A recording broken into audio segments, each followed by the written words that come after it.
Pembacaan dari kitab Nehemia.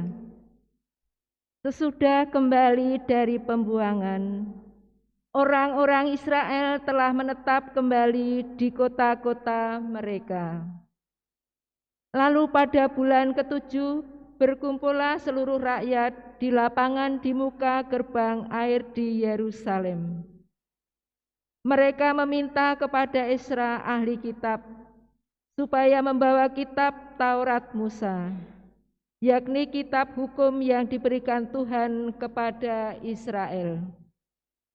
Dan pada hari pertama bulan ke-7 itu, Imam Ezra membawa kitab Taurat itu ke depan jemaat, pria, wanita, dan semua yang dapat mendengar dan mengerti.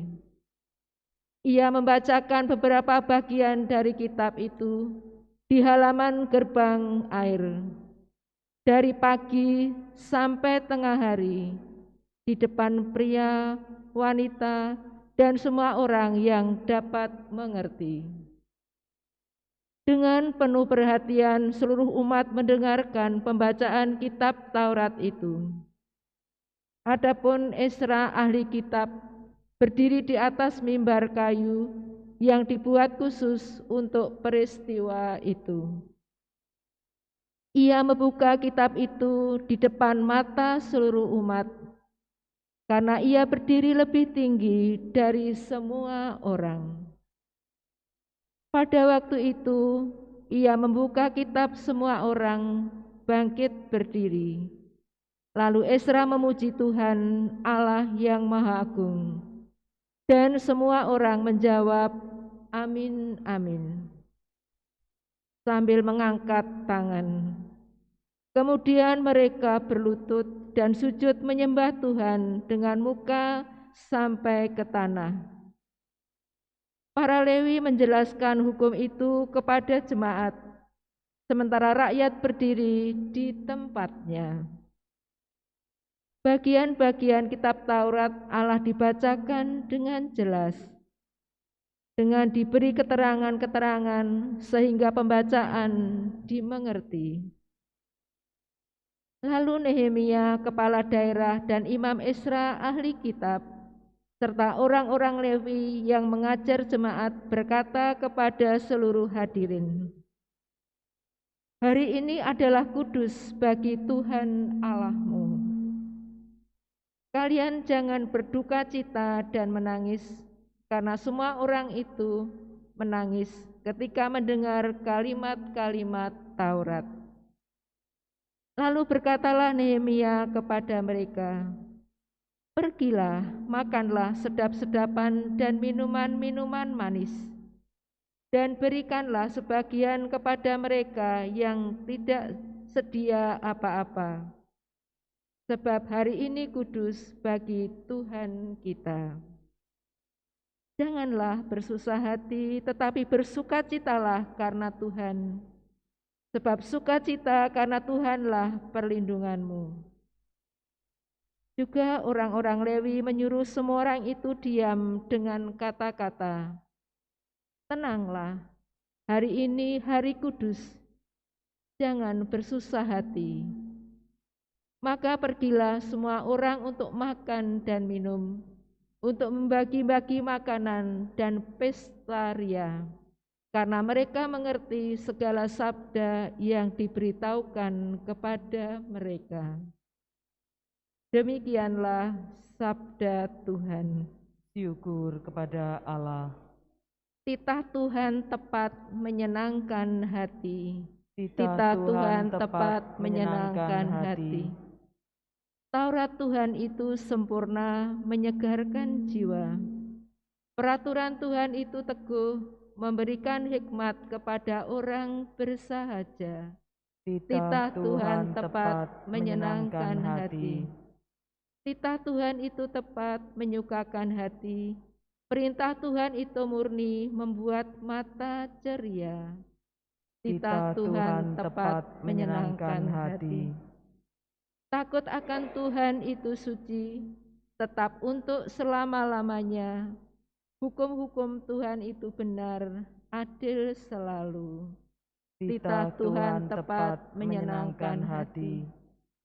Lebih indah daripada emas, bahkan daripada emas tua, dan lebih manis daripada madu, bahkan daripada madu tetesan dari sarang lebah. Titah Tuhan tepat menyenangkan hati. Haleluya, haleluya, haleluya.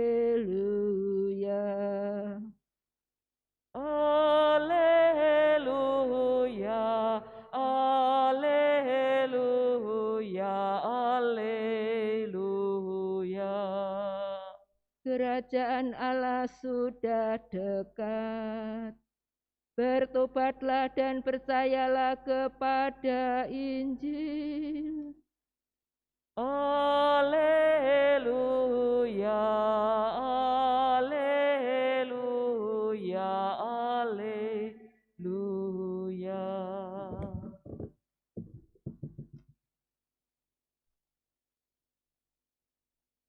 Tuhan bersamamu. Dan bersama rohmu. Inilah Injil suci menurut Lukas. Dimuliakanlah Tuhan.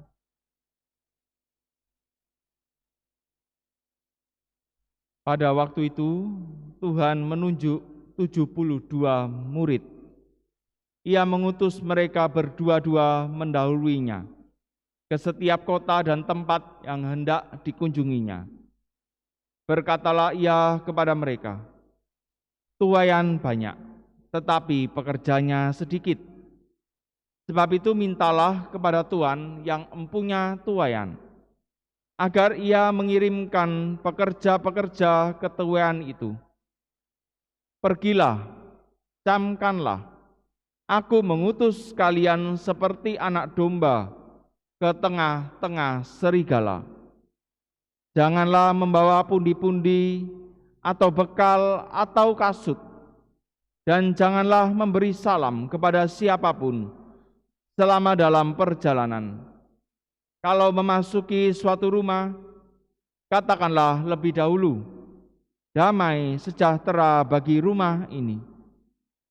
Dan jika di situ ada orang yang layak menerima damai sejahtera, maka salammu itu akan tinggal padanya. Tetapi jika tidak, maka salammu kembali kepadamu. Tinggallah dalam rumah itu, makan dan minumlah apa yang diberikan orang kepadamu. Sebab seorang pekerja patut mendapat upahnya. Janganlah berpindah-pindah rumah. Jika kalian masuk ke dalam sebuah kota dan diterima di situ, makanlah apa yang dihidangkan kepadamu, dan sembuhkanlah orang-orang sakit yang ada di situ. Dan katakanlah kepada mereka, kerajaan Allah sudah dekat padamu. Tetapi jika kalian masuk ke dalam sebuah kota dan tidak diterima di situ, pergilah ke jalan-jalan raya kota itu dan serukanlah, juga debu kotamu yang melekat pada kaki kami, kami kebaskan di depanmu. Tetapi ketahuilah ini, kerajaan Allah sudah dekat. Aku berkata kepadamu, pada hari itu Sodom akan lebih ringan tanggungannya daripada kota itu. Demikianlah sabda Tuhan. Terpujilah Kristus.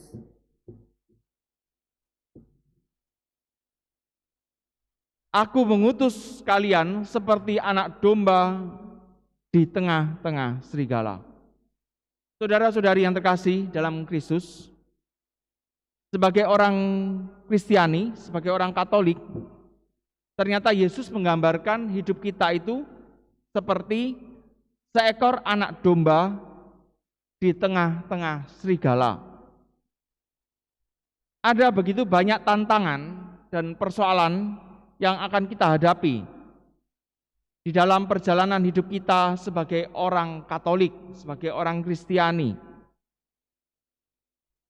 Masalahnya bisa berhubungan dengan iman, bisa juga berhubungan dengan hidup kita dalam keluarga, relasi kita dengan sesama, relasi di dalam keluarga, bisa juga dalam pekerjaan. Segala itu apa? Tantangan, persoalan, masalah yang akan kita hadapi dalam hidup ini. Karena itulah di dalam setiap hal permasalahan yang kita hadapi, kita harus melakukan yang terbaik dengan segala potensi kemampuan yang kita miliki. Harus. Anak-anak misalnya harus sekolah. Kenapa? Supaya pintar, supaya talenta-talentanya bisa berkembang dengan maksimal dan lain sebagainya. Itu harus kita lakukan. Segala potensi kemampuan yang kita miliki, kita harus melakukan yang terbaik. Tapi kita jangan hanya mengandalkan diri kita saja. Semua usaha kita harus lakukan di dalam iman.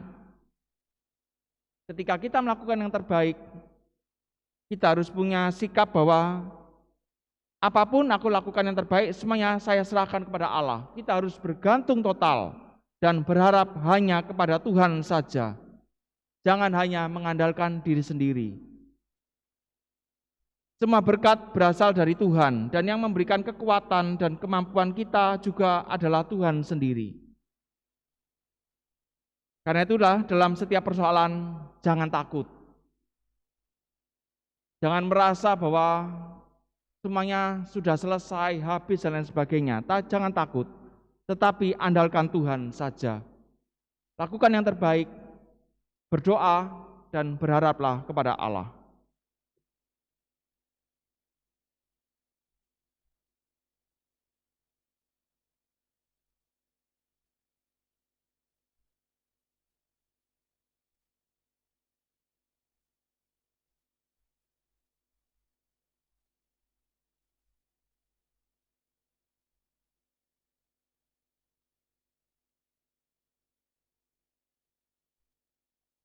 Kita nyanyikan bait yang kedua.